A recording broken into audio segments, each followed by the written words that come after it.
Salam TV Desa Banyumas. TV Desa Banyumas mengabarkan kebaikan dan memberikan kebaikan untuk desa. Bersama TV Desa Banyumas, kita akan sama-sama menelusuri, memberikan informasi dan memberikan liputan kegiatan yang berada di desa-desa, khususnya yang ada di desa Kabupaten Banyumas. Perlu kita ketahui bahwa sebuah desa adalah bagian terpenting bagaimana sebuah pembangunan negara kesatuan Indonesia. Untuk itu, TV Desa Banyumas akan memberikan liputan khusus tentang perkembangan pembangunan desa di Kabupaten Banyumas. Bersama Imanuddin melaporkan.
Assalamualaikum warahmatullahi wabarakatuh. Selamat pagi, salam sehat dan salam bahagia untuk seluruh kerabat SDGs Desa Indonesia. Berjumpa kembali kita di Ruang Cakap SDGs Desa. Kita makin cakap, desa makin mantap. Setiap hari Senin, hari Jumat, sampai hari Jumat jam 6 hingga jam 7 bersama Kepala BPI Kementerian Desa Pembangunan Daerah Tertinggal dan Transmigrasi Bapak Ivanovis Agusta. Dan seperti biasa di hari Jumat, kita punya topik Mari Tanya Gus Ivan. Baik teman-teman, di sini di forum ini perlu kami sampaikan, seminggu terakhir kita sudah membahas beberapa topik yang cukup menarik dan memang bersinggungan langsung dengan kita dalam proses mendampingi dan memfasilitasi desa dampingan. Baik, kita ulas dulu satu persatu keterkaitan dengan topik yang minggu ini disampaikan tentang DRP. Jadi kita bahas dulu DRP. Kemarin sudah sangat jelas disampaikan keterkaitan dengan DRP mobile yang memang masih di trial di bulan ini, yang perlu digarisbawahi bahwa seperti yang disampaikan oleh Bapak Kornas berkaitan dengan dasar penggajian kita di bulan ini masih mengacu pada DRP lama. Tapi tetap kita selaku TPP melakukan istilahnya update dan terus mencoba berkaitan dengan DRP mobile baru dan apapun kendalanya untuk disampaikan secara struktural sehingga nanti segera bisa ditindaklanjuti. Dan harapannya nanti di bulan Juli DRP mobile sudah fix dan bisa kita gunakan sehingga nanti dasar dari penggajian kita sudah mengacu pada DRP mobilnya. Kemudian yang perlu digarisbawahi juga berkaitan dengan kunjungan. Jadi kemarin juga ada yang bertanya apa perbedaan antara aktivitas dan kunjungan. Yang perlu dipahami bahwa yang disampaikan kemarin ya, kita hanya menggarisbawahi kembali bahwa kunjungan itu menjadi dasar dari pengalokasian operasional bagi tenaga pendamping profesional.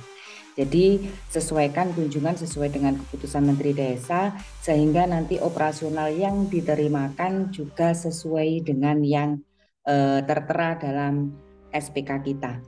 Kemudian sekali lagi DRP mobil masih dilakukan uji coba di 4 minggu terakhir di bulan ini, di bulan Juni. Jadi tetap lakukan updating, kemudian coba untuk melakukan dan menginput segala aktivitas dan kunjungan, dan jika memang terjadi permasalahan dan kendala, laporkan secara struktural. Kemudian yang kedua, kemarin kita juga sudah membahas berkaitan dengan rembuk stunting. Ini juga hal yang sangat menarik yang perlu kita ulas, mengingat bahwa alur tahapan saat ini yang ada di tingkat desa adalah perencanaan pembangunan desa. Bagaimanapun juga data yang valid, yang benar, bisa digunakan sebagai dasar untuk pengambilan kebijakan dalam proses penyusunan RKP maupun RPJ dalam perencanaan pembangunan desa. Nah, nanti akan kita ulas juga. Kita akan fokus di data yang di-input oleh teman-teman kita di KPM.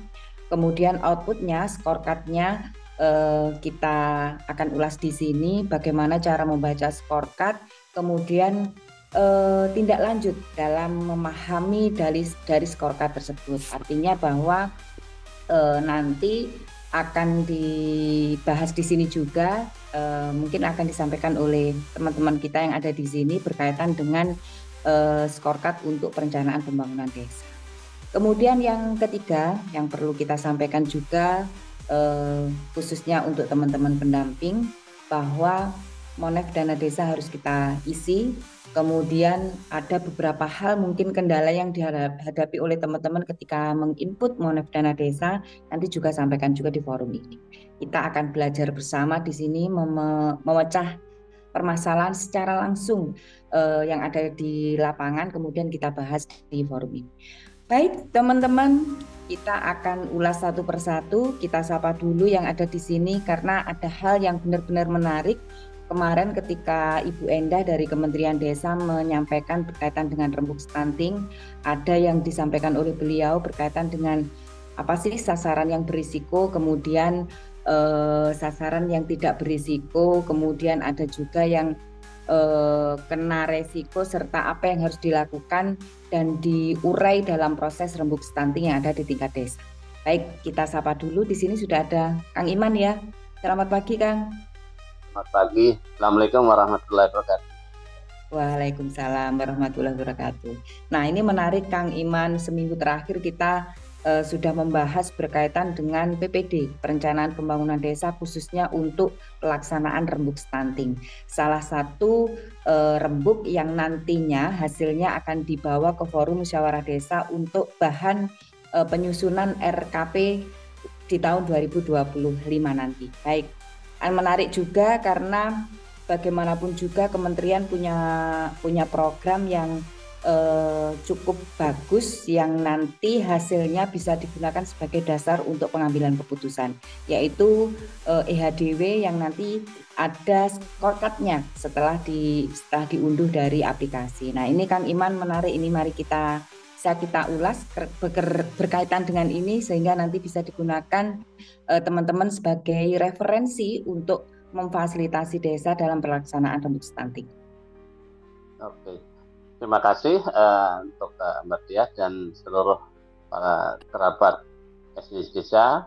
Mohon izin saya akan berbagi apa yang menjadi bagian kita dalam fokus peran bagi tenaga pendamping profesional. Tentunya banyak hal yang harus kita pelajari, harus kita pahami, harus tentunya penguasaan itu menjadi hal penting. Untuk itu saya mohon ini ya Mbak Des, ada hal surat yang bagus gitu di Kabupaten Banyumas gitu ya. Oke. Bisa terlihat ya Mbak Tias ya? Oke, sudah. Nah, ini ada sudah lebih kenceng lagi. Ini ada keputusan Bupati nomor 9 tahun 2024 tentang desa atau kelurahan prioritas percepatan stunting terintegrasi. Nah, ini kenapa ini menjadi menarik karena semuanya harus dibangun atas mentahelik pembangunan gitu ya. Jadi tidak ini bagian A, ini bagian B. Makanya di Kabupaten Banyumas saya juga terima kasih kepada pemerintah daerah Kabupaten Banyumas atas keluarnya keputusan Bupati Banyumas nomor 9 tahun 2004 tentang percepatan stunting terintegrasi. Nah, ini yang di sini di surat ini sudah menunjukkan lokusnya gitu Mbak. Jadi tinggal ini gawenya satu adalah kepala desa, yang kedua adalah pemerintah desa, dan tentunya adalah stakeholder yang ada di desa. Di sini di dalamnya ada para pendamping desa gitu ya. Nah, sesuai dengan surat tersebut, ini yang menarik itu sudah tadi saya sampaikan ada tertanggal surat ini tertanggal keluar tanggal 22 April 2024, berarti di semester 1 sudah berjalan gitu ya. Sehingga apa yang harus kita lakukan, saya hanya akan mengecek itu ya. Nah, di sini ada 15 kecamatan gitu ya yang menjadi lokusnya P2S ya, Persatuan Stunting terintegrasi. Dan saya melihat untuk penetapan tahun 2023 baik itu untuk kecamatan Batik Raja sudah tidak masuk lokus, jadi bisa gaspol untuk yang lainnya nih Mbak ya. Terus berikutnya adalah desa prioritas percepatan penurunan stunting terintegrasi tahun 2024 gitu. Nah di sini kalau yang kecamatan Raja juga lewat gitu ya, tidak masuk bagian ke arah situ, tetapi tetap jaga-jaga waspada harus gitu ya.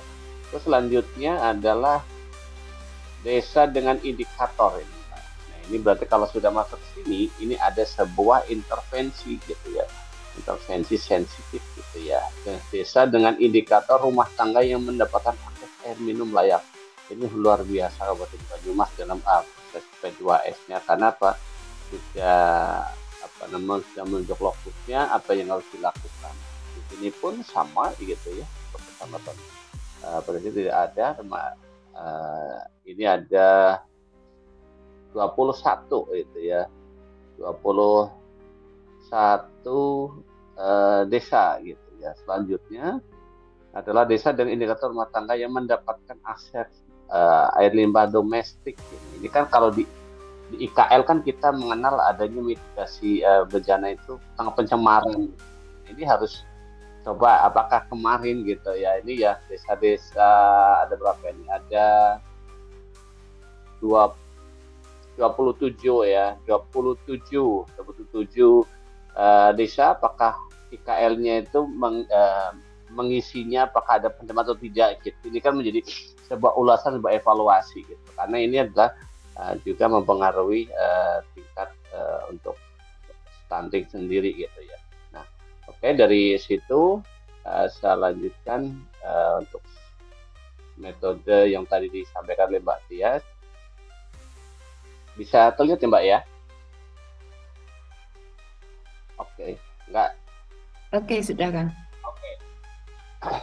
Dari surat yang tadi disampaikan oleh pemerintah daerah Kabupaten Banyumas, saya mencoba untuk berikhtiar mencari gitu ya.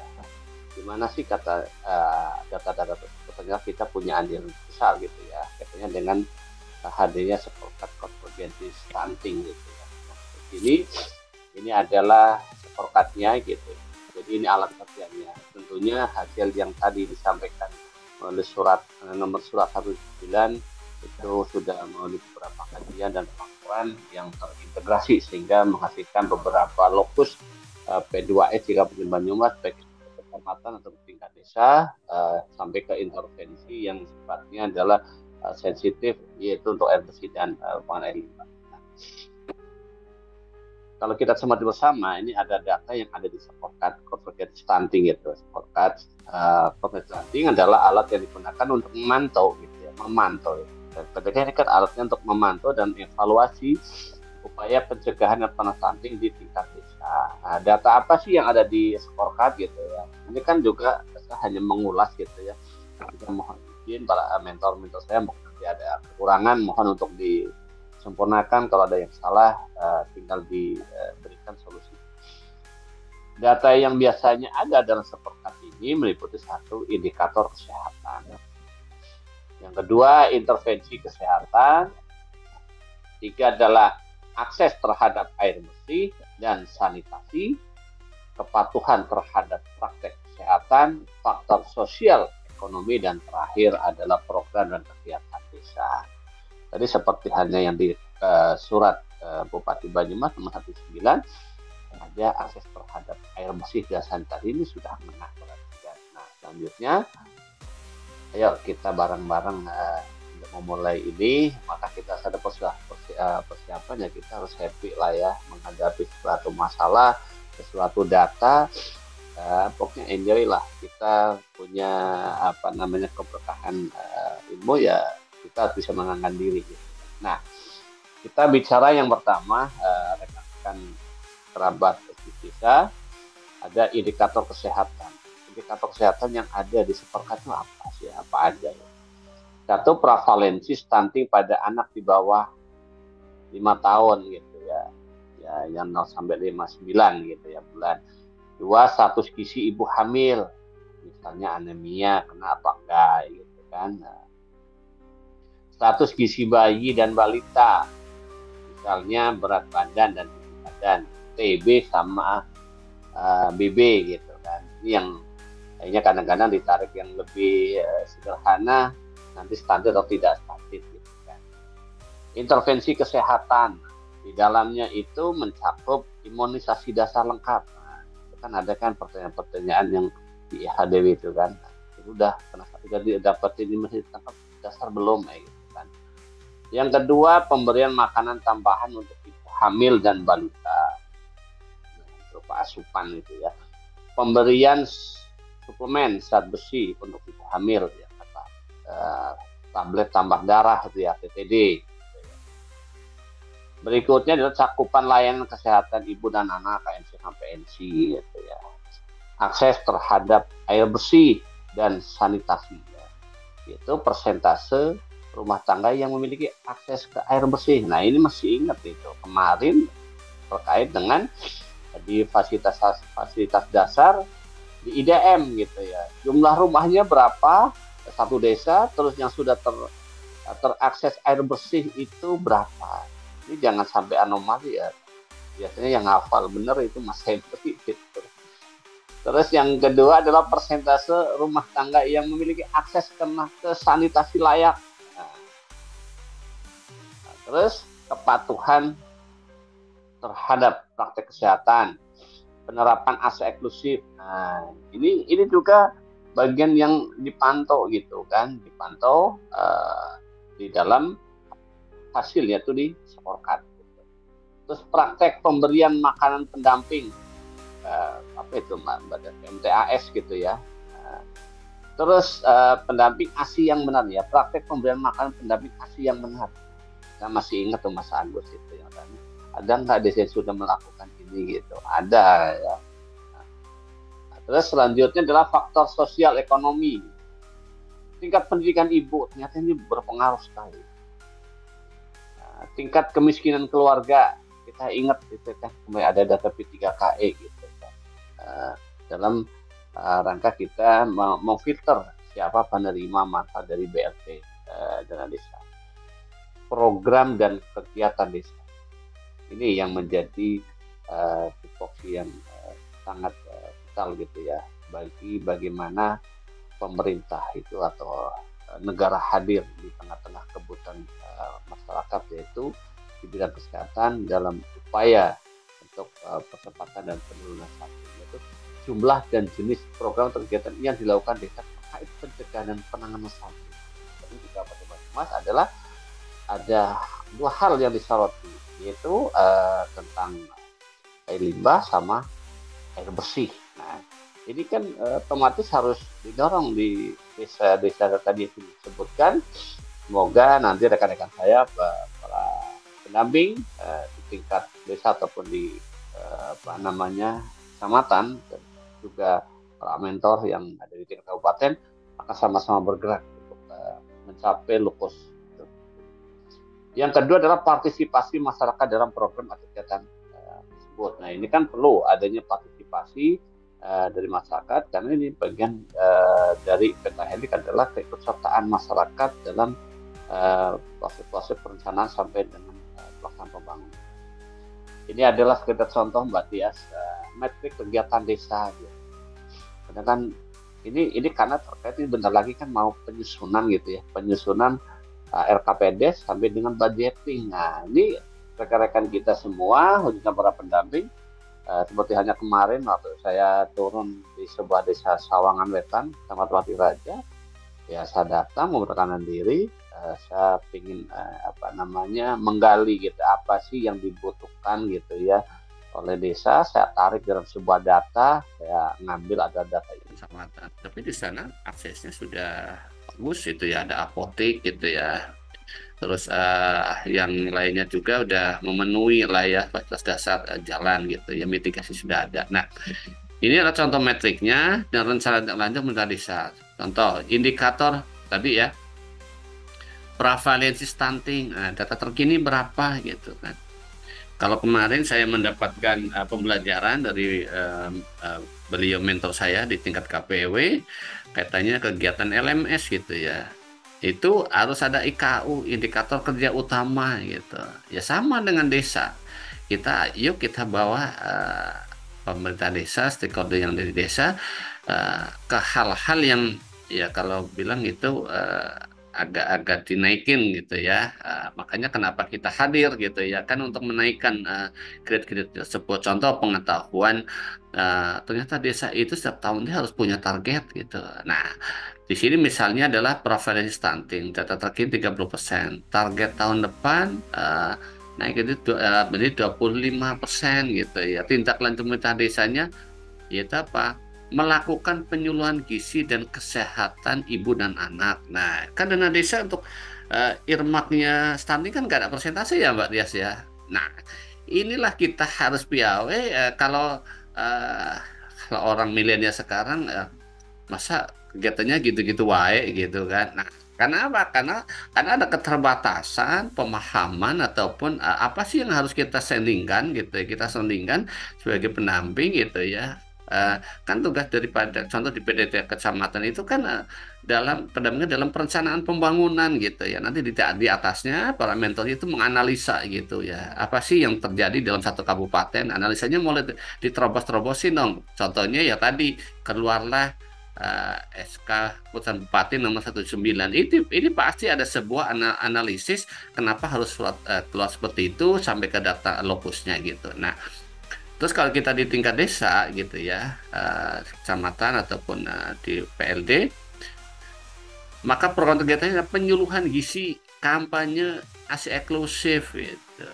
Pelaksanaan ya setiap bulan gitu. Otomatis kan misalnya ada pertemuan di posyandu gitu kan, ya itu digaungkan gitu.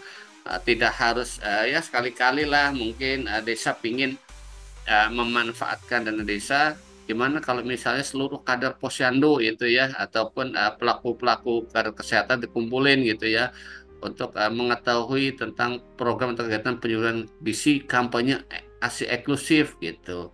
Bisa saja gitu, tidak setiap bulan, mungkin ada yang tribulan gitu ya.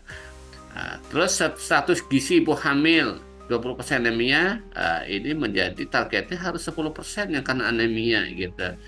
Tindak lanjutnya apa gitu ya untuk program yang dilakukan oleh pemerintah, pemberian suplemen zat besi dan edukasi gizi. Nah, kali-kali lah gitu ya di desa ada kampanye gitu ya, kampanye pemberian suplemen zat gizi untuk 100 ibu hamil. Nah, gitu kan disofoskan gitu kan. Oh, akhirnya kan ibu hamil itu kan bahagia, oh ternyata negara hadir sampai zat besi aja dikasih gitu kan. Nah, ini kan harus mulai dilakukan seperti itu. Nah, program kegiatan adalah distribusi suplemen edukasi gizi.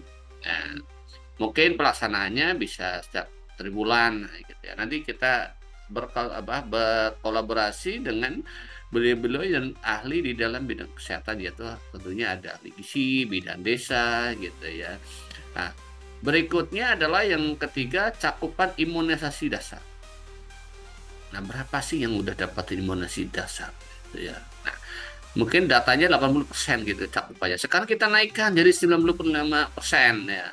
Itu tindak lanjut pemerintah adalah menggalakkan program imunisasi di posyandu. Kita ingat kan ada apa loh itu posyandu posyandu pekan imunisasi gitu kan ya, pekan imunisasi. Nah, ini kan bagian gitu. Nah, hal-hal semacam ini harus kita lakukan sebuah intervensi program pada pemerintah desa. Nah, program kegiatannya tadi imunisasi Pak Masa di posyandu dilakukan setiap bulan itu.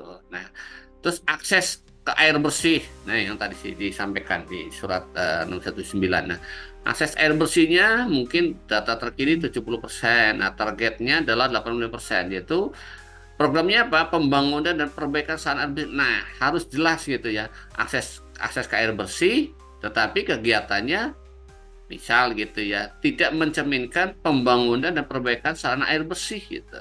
Nah, ini kan harus kepiawaian khususnya para pendamping itu apa sih yang harus dilakukan di desa ini gitu ya, untuk ke akses air bersih. Jelas-jelas tadi ada sebuah surat 19 ada lokusnya menunjuk ke desa. Desa itu harus melakukan sebuah kegiatan yang memiliki indikator akses ke air bersih, tetapi masih juga dipertanyakan. Nah, ini kan perlu ada pengkajian tersendiri, mungkin dengan cara pendekatan komunikasi gitu, dengan stakeholder dikumpulkan, disosialisasikan. Ini loh Bapak Ibu BPD, perangkat desa, Ibu tenaga kesehatan, yuk kita kumpul. Ini ada sebuah indikator, kita masuk dalam lokusnya, ada program untuk air bersih gitu ya. Nah, maka nanti kalau sehal itu ada program kegiatannya adalah pembangunan sumur dan jaringan air gitu. Nah, biasanya itu tinggal disampaikan kepada contoh dinas kesehatan. Bagaimana kalau desa ini membangun sumur cukup enggak gitu, airnya bagaimana gitu, kelanjutannya bagaimana gitu ya. Sumurnya mau sumur terbuka atau sumur bor, kalau sumur bor berapa jaraknya dengan bak penampung air kotor gitu ya. Terus jaringan air, oh ini perlu adanya PAM ya, PAM desa yang mungkin dikelola oleh BUMDes gitu ya. Nah, terus akses sanitasi layak. Ini misalnya ada target dari 60 jadi 8%, yaitu pembangunan jamban dan penyuluhan sanitasi. Nah, program kegiatannya adalah pembangunan jamban sehat, penyuluhan PHBS, perilaku hidup bersih dan sehat gitu. Nah, terus untuk ASI eksklusif, ini mungkin datanya 50%. Nah, target tahun depan naikin gitu ya, 70%. Nah, tindak lanjut pemerintah desa adalah edukasi dan dukungan bagi ibu menyusui gitu. Nah, bentuknya apa? Ternyata programnya mudah, itu penyuluhan tentang ASI eksklusif atau ada klinik laktasi. Nah, ini kan menarik ini Mbak Des. Di desa itu ternyata boleh ada klinik laktasi, ada. Makanya kadang kalau saya ke pemerintah desa, tolong dong ini ruangannya kantor desa ada dikasih ruang laktasi gitu kan. Siapa tahu nanti masyarakatnya datang ke situ sambil bawa anak gitu ya, perlu adanya eksklusif ya, ada ruang laktasi gitu ya. Nah, terus selanjutnya adalah pendidikan ibu. Nah, misal gitu ya, itu 40% SD, maka kita naikkan apa namanya, dengan cara-cara kan kemarin kan ada itu kan fasilitas dasar itu kan bisa apa namanya, desa membuka paket belajar paket A, B dan C gitu ya. Ini bisa gitu. Nah, tindak lanjut desa ada program pendidikan non formal bagi ibu itu. Nah, yang tadi itu kan. Terus program kegiatan kelas literasi dan keterampilan. Nah, bisa dilakukan seperti itu. Terus tingkat kemiskinan 30%, nah target tahun depannya harus turun gitu ya, 35%, yaitu program pemberdayaan ekonomi keluarga. Itu kan misal pelatihan keterampilan dan wirausaha, bantuan modal usaha, kalau nggak salah itu ada program di PKK juga ada ya, pemanfaatan ekonomi, lahan pekarangan, ataupun ada KWT gitu. Tindak lanjut pemerintah desa dari hal tersebut akan harus ada penyuluhan dan edukasi, yaitu melaksanakan penyuluhan rutin tentang gizi, kesehatan ibu dan anak, serta pentingnya edukasi inklusif. Ya, kedua, memberikan edukasi kepada ibu hamil dan ibu menyusui tentang pentingnya nutrisi yang baik dan praktik kesehatan yang benar. Nah, ini kan gampang. Sebetulnya sekarang siapa sih yang nggak punya HP Android, Mbak Tia? Nah, itu bisa terakses oleh pemerintah desa, misalnya ada pesan-pesan gitu ya, pesan-pesan yang disampaikan lewat media yang harus kirim, misalnya besok ada pertemuan apa gitu, lewat grupnya RT ataupun grup-grupnya para kader gitu. Nah, kedua adalah membangun atau memperbaiki fasilitas air bersih dan sanitasi untuk meningkatkan akses masyarakat terhadap air bersih dan sanitasi layak. Nah, ini adalah bentuk pembangunan infrastruktur yang dibutuhkan oleh masyarakat sesuai dengan hasil sekolah. Nah, pelayanan kesehatan yaitu meningkatkan cakupan imunisasi dengan mengadakan program imunisasi massal di posyandu, menyediakan suplemen zat besi dan makanan tambahan untuk ibu hamil dan balita. Terus selanjutnya adalah program pemberdayaan ekonomi, yaitu menyelenggarakan pelatihan keterampilan dan wirausaha untuk meningkatkan ekonomi keluarga, memberikan bantuan modal usaha kecil kepada keluarga miskin untuk meningkatkan pendapatan. Terakhir ada monitoring dan evaluasi, yaitu melakukan monitoring rutin dan evaluasi program kegiatan yang telah dilaksanakan untuk memastikan efektivitas dan melakukan perbaikan. Jika kita kan kalau di di EHDW itu kan ada yang fasilitasi desa, yang paling bawah itu kan ada yang harus diisi oleh pemerintah desa. Ini adalah bentuk daripada monitoring dan evaluasi sampai bulan sekian, dan nanti APBD saya sudah dikucurkan berapa, kegiatannya untuk apa saja. Itu kan harus terisi, sehingga apa, ini akan menjadi bagian monitoring evaluasi, sehingga nanti pada saat itu keluar ada TW1, TW2, kita sebagai pendamping itu harus bisa memberikan analisisnya gitu ya, cara apa sih yang dilakukan dari data tersebut itu. Nah, kesimpulannya saya hanya sedikit, yaitu dengan menerapkan matrik ini pemerintah desa dapat secara sistematis gitu ya memantau dan mengelola upaya pencegahan dan penanganan stunting, serta memastikan bahwa program-program yang diadakan tepat sasaran dan efektif.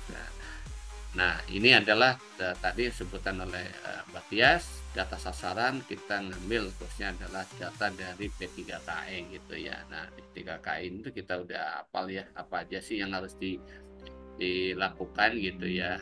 Nah, di sini adalah individu atau keluarga yang teridentifikasi berada dalam kategori kemiskinan ekstrim ya. Kategori ini seringkali mencakup keluarga dengan pendapatan sangat rendah, akses terbatas kepada kebutuhan dasar seperti makan, minum, layak kesehatan, serta kondisi hidup yang tidak layak. Nah, ini saya ada kriteria penerimanya, yaitu pertama adalah bukan target sasaran gitu ya. Kriterianya adalah keluarga atau individu yang berada di atas garis kemiskinan ekstrim ya, dan memiliki kondisi kehidupan yang relatif stabil. Cara penanganannya adalah satu, melalui monitoring berkala, yaitu dilakukan pemantauan untuk memastikan kondisi tetap stabil dan tidak terjadi penurunan kualitas hidup. Nah, terus yang kedua, pemberdayaan ekonomi, yaitu program pemberdayaan ekonomi untuk mendorong kemandirian dan peningkatan kehidupan ekonomi gitu ya. Yang tidak beresiko stunting, ini adalah keluarga atau individu yang berada di bawah garis kemiskinan. Ini udah mulai, kalau udah nyentuh di garis merah itu ya Pak gitu. Nah, namun anak-anak dalam keluarga tersebut tidak menunjukkan resiko stunting. Ini yang menjadi apa? Yaitu tadi yang antara batas kuning dan merahnya itu ya. Cara penanganannya adalah pemberian bantuan sosial, bantuan langsung tunai, sembako, dan program lainnya untuk meningkatkan ini ya, untuk meningkatkan kualitas hidup gitu ya. Kedua, akses kesehatan dan pendidikan, memastikan keluarga ini mendapatkan akses ke layanan kesehatan pendidikan yang memadai, pelatihan, pendidikan, program-program untuk meningkatkan keterampilan. Gitu. Yang berisiko stunting adalah keluarga atau individu yang berada di bawah garis kemiskinan ekstrim dan anak-anak dalam keluarga tersebut menunjukkan risiko stunting. Nah, cara penanganannya intervensi gizi, yaitu program gizi untuk ibu hamil dan anak-anak, termasuk pemberian makanan tambahan bergizi, vitamin dan suplemen. Nah, yang kedua adalah pemantauan kesehatan rutin, ya kunjungan kesehatan rutin untuk memantau perkembangan anak kondisi kesehatan ibu. Mungkin itu adalah bisa kunjungan lapangan ataupun ada jadwal-jadwal tertentu dari fasilitas kesehatan yang ada di desa, kegiatan posyandu gitu ya. Terus adanya PKD yang lebih representasi lagi gitu. Yang ketiga adalah edukasi kesehatan, itu penyuluhan tentang pentingnya gizi seimbang dan pola makan sehat. Dan keempat adalah akses sanitasi dan air bersih, meningkatkan akses terhadap sanitasi yang layak dan air bersih untuk mengurangi risiko penyakit yang berkontribusi gitu ya pada stunting. Mungkin terakhir ini adalah ada sebuah langkah-langkah pelayanan secara umum. Berarti yang kita lakukan adalah identifikasi dan verifikasi data. Nah, yang kedua adalah klasifikasi penerima manfaat gitu ya, mengklasifikasikan misalnya ada 10 gitu ya warga ataupun ada 100. Nah, kita harus bisa mengklasifikasikan apakah itu target sasaran, tidak berstunting ataupun risiko stunting. Terus penyusunan rencana intervensi, yaitu menyusun rencana intervensi yang sesuai dengan kebutuhan kondisi masing-masing kategori penerima manfaat. Dan keempat adalah pelaksanaan program, yaitu implementasi program bantuan dan intervensi yang telah direncanakan dengan melibatkan berbagai pihak terkait seperti pemerintah daerah, lembaga kesehatan, dan komunitas lokal. Dan terakhir ada kegiatan monitoring dan evaluasi. Nah, di sini dengan pendekatan yang struktur dan berfokus pada kebutuhan spesifik masing-masing kelompok, diharapkan upaya percepatan pengambilan ekstrim dapat berjalan lebih efektif dan memberikan dampak positif yang signifikan pada bagi masyarakat yang membutuhkan. Terima kasih Mbak Tias atas waktu yang diberikan kepada saya. Semoga ini bagian kita berikhtiar dan khususnya untuk pada diri saya dalam mengemban tugas sebagai tenaga pendidik profesional Kemendes, khususnya saya ada di Kecamatan Pati Baja. Barakallahu karim. Saya kembalikan lagi. Terima kasih Mbak Tias. Luar biasa, terima kasih banyak Kang Iman. Jadi teman-teman bagaimana sebuah data bisa berbicara, diidentifikasi, kemudian ditindaklanjuti dalam proses rembuk stunting yang ada di tingkat desa sebagai salah satu bahan untuk perencanaan pembangunan desa. Jadi sudah sangat jelas diulas oleh Kang Iman, kunci utama untuk membahas dalam pembahasan atau dalam rembuk stunting adalah data dulu. Data berasal dari mana? Semua bisa dikompilasi, artinya yang jelas kalau di kementerian kita data untuk salah satu data utama untuk pembahasan rembuk stunting adalah hasil dari scorecard atau pendataan EHDW. Tadi sangat jelas sekali teman-teman, nanti bisa diadopsi sebagai bahan referensi ilmu untuk proses memfasilitasi dan mendampingi desa untuk perencanaan pembangunan desa. Tadi menarik sekali Kang Iman ketika menyampaikan metrik keterkaitan dengan hasil scorecard, khususnya kaitan dengan tindak lanjut yang dilakukan oleh pemerintah desa, di mana di situ ada capaian. Nah, ini kita ingin tahu Kang Iman, apakah dalam menentukan capaian ini kita sesuaikan dengan anggaran ataukah memang kita punya target tersendiri? Artinya ketika masih ada data berkaitan dengan ibu hamil misalnya, di situ capaiannya masih 40%. Kemudian untuk mencapai target, nah itu adakah istilahnya rumus tersendiri ataukah memang itu disesuaikan dengan pembiayaan atau anggaran pendapatan yang dimiliki oleh desa? Oke, terima kasih Mbak ya. Tentunya tadi kita patokannya jelas ya, kita hasil scorecard. Maka kita dorong, kita kuatkan khususnya KPM. Yuk kita apapun yang kondisinya gitu. Moga-moga ini menjadi bagian ya suara kami gitu ya untuk didengar untuk yang beliau-beliau yang mengelola di engine-nya EHDW gitu ya. Jangan macet dong Pak, Bapak Ibu gitu ya. Kami di bawah begitu hebatnya mendampingi KPM, kadang keluhannya adalah sering down gitu ya, sering trouble gitu. Ini kan menjadi sebuah catatan. Karena apa? Kalau itu selalu terkendala, itu tadi jadinya datanya tidak begitu valid atau ada sesuatu yang terputus gitu. Nah, kalau datanya ada sesuatu yang tidak terputus ataupun tidak valid, maka pengambilan kebijakan sebuah kesimpulan tadi sebuah target ya akhirnya tidak, ya kalau saya sih mempercayai bahwa data itu berani mengungkap berarti valid gitu ya. Nah, di situ kan ada apa sih scorecard yang terpenting. Oh ini ternyata baru sekian persen itu kan ada di kartunya loh baca. Nah, disitulah kita tarik. Oh ini kita harus punya indikator ke kinerja utama untuk pelunas stunting sekian gitu loh. Nah, caranya gimana? Ya tadi yang sudah saya sampaikan contohnya gitu. Ya, mungkin ada lah gitu ya. Tadi kan udah bilang contoh gitu Mbak Tias. Kalau contoh misalnya teman-teman itu ingin bervariasi gitu ya, berinovasi itu ya tidak apa-apa, tapi setidaknya saya adalah ingin berikhtiar. Inilah yang harus kita lakukan kalau untuk prevalensi begini, untuk air bersih kayak gini, untuk sanitasi seperti ini. Nah, contohnya tadi kan ada surat dari Bupati Banyumas nomor 109. Ternyata ada desa yang kena itu.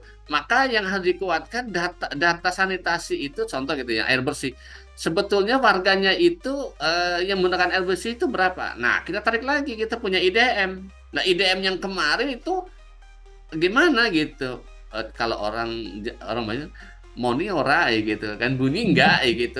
Gitu loh. Kalau udah berani di approval di tanda tangan berarti kan datanya bunyi. Ya berarti itu sebuah komitmen desa harus melaksanakan itu gitu. Tanpa kalau bilang itu nggak usah tengok kanan tengok kiri, punya eksekusi. Nah, tentang berapa anggaran budgetingnya, ternyata di Irmak itu untuk stunting nggak ada batasan itu harus sekian persen. Ya berarti kalau orang Banyumas gaspol lah kayak gitu. Begitu Mbak Tias, terima kasih.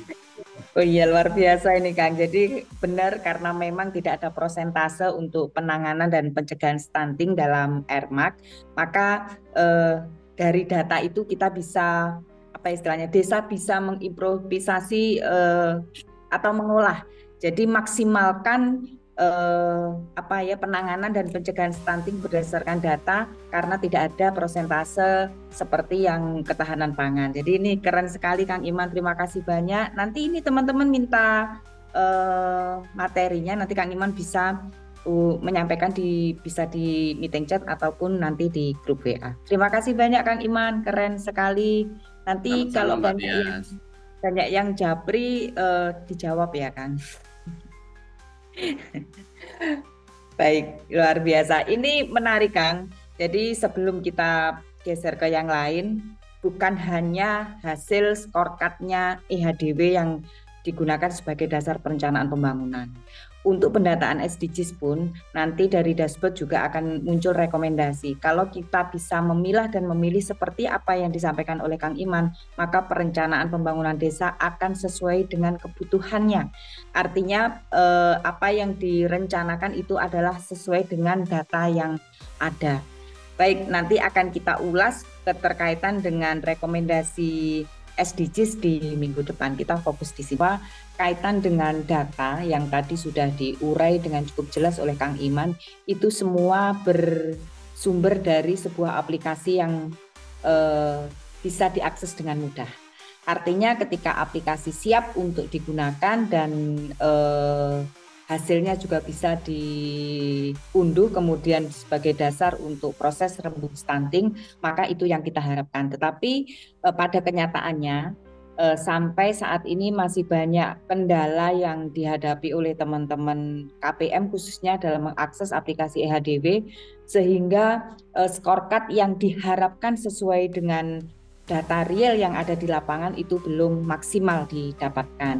Karena tadi sudah sangat jelas disebutkan oleh Kang Iman ya Pak Panudi bahwa scorecard itu adalah alat bantu untuk memantau dan mengevaluasi apapun semua di input dalam aplikasi itu, bahkan penganggaran, pelaksanaan sampai ke berapa sih biaya yang digunakan untuk percepatan dan penanganan stunting juga di-input dalam aplikasi eHDW. Tapi karena banyak kendala, sekali lagi kita berharap kritikan yang disampaikan oleh Pak Panudi nanti didengarkan oleh kementerian sehingga segera ditindaklanjuti, sehingga nanti apa yang diharapkan itu sesuai dengan apa yang sudah dilaksanakan oleh KPM di tingkat desa.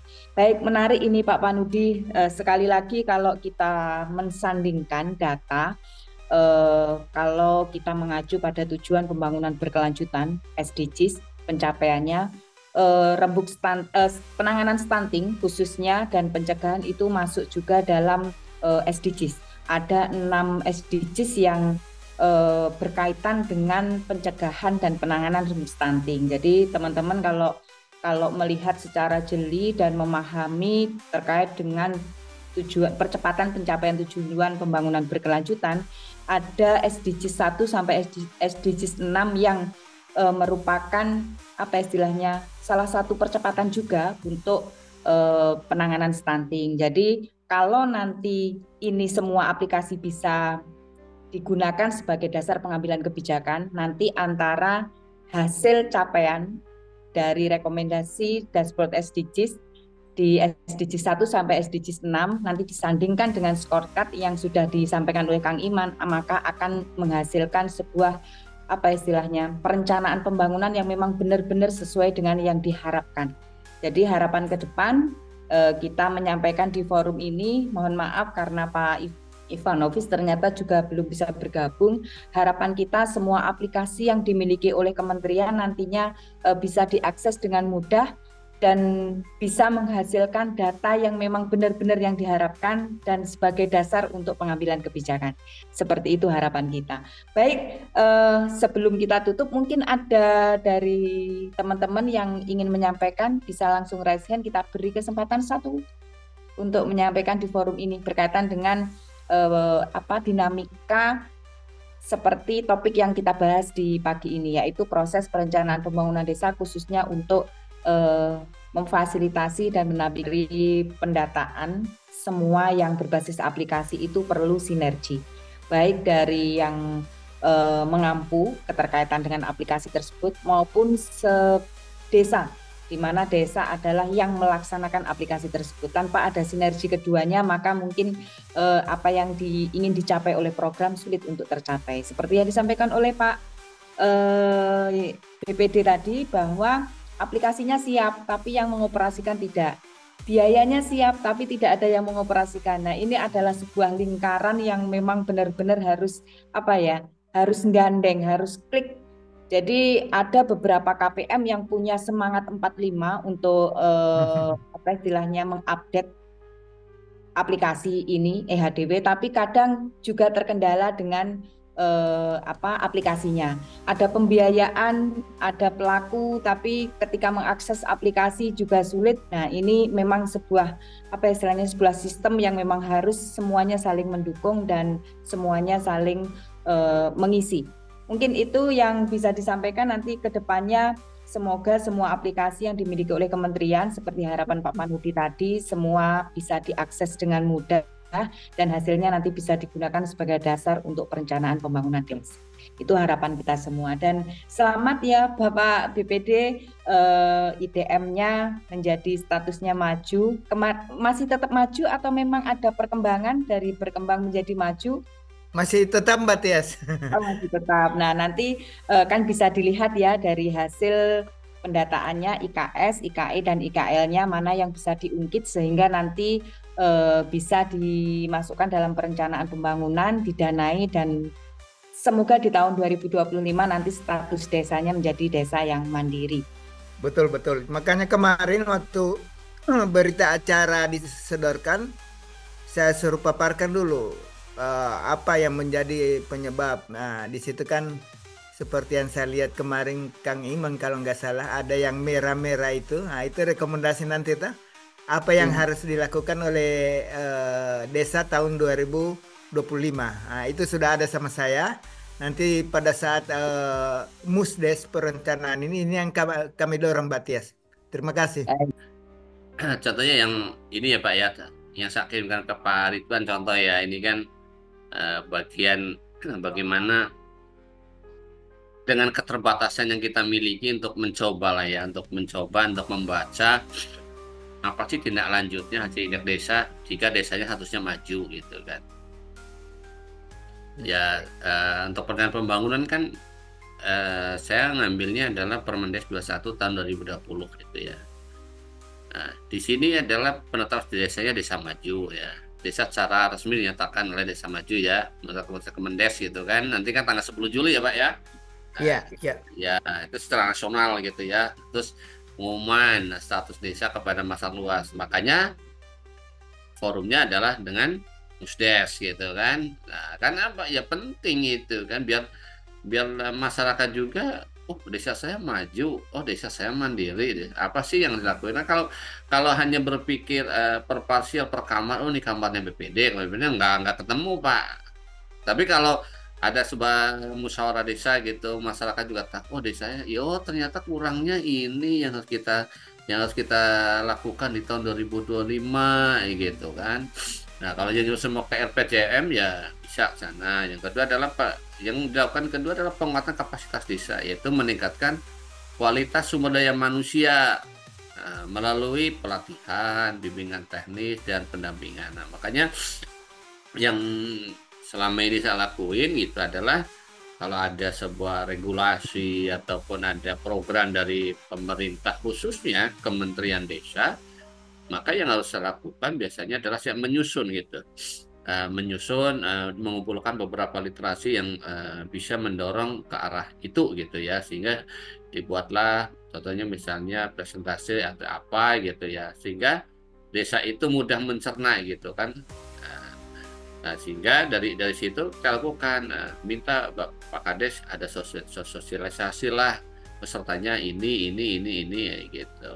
Nah, dari situ akhirnya kan enak gitu kan. Nah, yang kedua adalah memperkuat kelembagaan desa termasuk BUMDes. Nah, ini kalau yang desa maju tinggal dilihat tempatnya Pak itu udah ada BUMDesnya kan? Sudah. Ah, sudah. Nah, berarti tinggal kita fokus gitu ya. Kalau desa maju itu kan sebetulnya desanya udah tahu ada potensi, tinggal dikembangkan. Jadi ada pengembangan ekonominya gitu Pak. Nah, salah satunya adalah lembaganya ke BUMDes. Apa sih yang kurang gitu ya? Apa sih yang harus dikuatkan gitu? Mungkin dengan tata kelola keuangannya belum fix. Mungkin ada revitalisasi pengurus BUMDesnya dan mungkin daya mengundurkan diri atau apa, ya kita kasih solusi gitu kan. Terus adalah meningkatkan partisipasi masyarakat dalam pembangunan desa. Nah, contohnya apa? Ya kalau kita ada Musdes, ya kita dorong, apalagi sebagai pendamping mendorong gitu ya, melalui intervensi Pak, kalau Musdes ini yang diundang ini gitu Pak Kades, BPD ini kan mau Musdes, iya tolong deh yang diundang ini gitu. Jadi ya jadi apa namanya, jangan pendamping jangan begitu pasif gitu ya. Kalau pasif lah yang penting kan Musdes yang biasa saja. Kita bukan masalah biasa saja, tapi siapa sih materi yang akan diberikan, terus nanti efeknya seperti apa gitu. Seperti yang disampaikan Pak Dipanuji itu kan, kita juga harus memiliki dampaknya gitu. Musdes ini dampaknya ke siapa sih gitu ya, apa yang harus dilakukan, apakah harus ada controlling gitu ya. Sehingga biasanya yang saya sarankan dalam Binwas wajib diundang gitu ya, entah camat nantinya hadir atau tidak, karena bagaimanapun beliau adalah pembina dan pengawasan penguasa wilayah di satu kecamatan gitu, harus tahu geraknya, napasnya pembangunan di desa di seluruh kecamatan sendiri gitu. Yang ketiga adalah pengembangan dan inovasi, yaitu merumuskan strategi dan program pembangunan desa yang lebih komprehensif dan berkelanjutan. Nah, kadang-kadang kan tahu tipologinya apa Pak pertanian gitu, tetapi strategi dan inovasinya tidak menuju ke pertanian, malah seakan-akan itu ingin membalikan desa aja boleh kok dan desa buat ini, kenapa kita enggak? Ya kita bukan masalah boleh tidaknya, tapi kita pendamping harus mendorong. BPD juga harus mendorong, ini loh relevannya desa kita, coba buka di Siskudesnya itu tipologinya desa apa pertanian, perkebunan, kelautan dan lainnya gitu. Nah itu menjadi pengakuan, karena tipologi desa itu kan ada rumus sendiri pendatanya di FDeskel itu kan dari Kemendagri.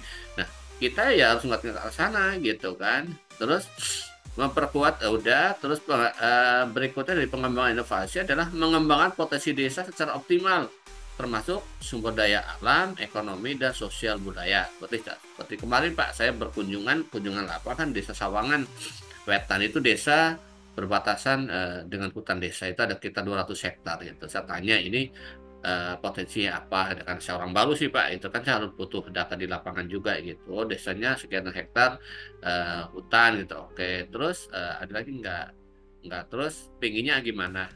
Ya kami pingin masyarakat itu kondisi kayak gini, ada sebuah income lah, kita BUM desa jalan, oke jalan, terus perputaran uangnya jalan-jalan. Nah, tapi kan tidak cukup simpan pinjam Mas Iman, tapi ini harus memberdayakan. Oke, nah ternyata itu berkeinginan gitu, dimana kalau misalnya ke depan tanah-tanah yang di pinggiran desa itu berbatasan langsung dengan pemukiman, bisa nggak dari desa masuk ke bisa gitu kan, tinggal apa yang diinginkan. Ini kan untuk pengembangan potensi kan. Ya udah apa yang kita laksanakan. Nah, oh pengennya kayak begini, oke nanti kita sandingkan dengan penyuluh perhutanan gitu kan, terus apa yang mau ditanam, tanamnya apa, terus ke depannya bagaimana. Saya kemarin sampai nanya ke arah situ gitu.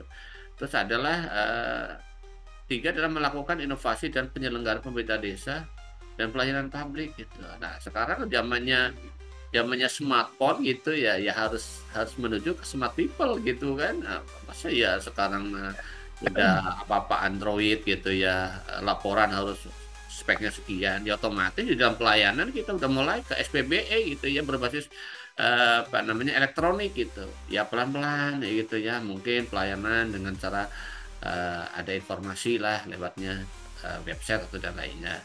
Terus keempat, kerjasama dan kolaborasi, itu membangun kerjasama dengan berbagai pihak. Nah ini kan harus menyandingkan, karena saya yakin gitu ya, di situ pasti ada peran pendamping gitu ya. Peran pendamping adalah contoh yang kemarin saya sampaikan gitu ya. Nggak apa-apa Pak kalau di sini pengen mengembangkan apa namanya itu pohon apa itu yang bahan baku sapu itu Pak, kayak apa namanya lupa saya kemarin.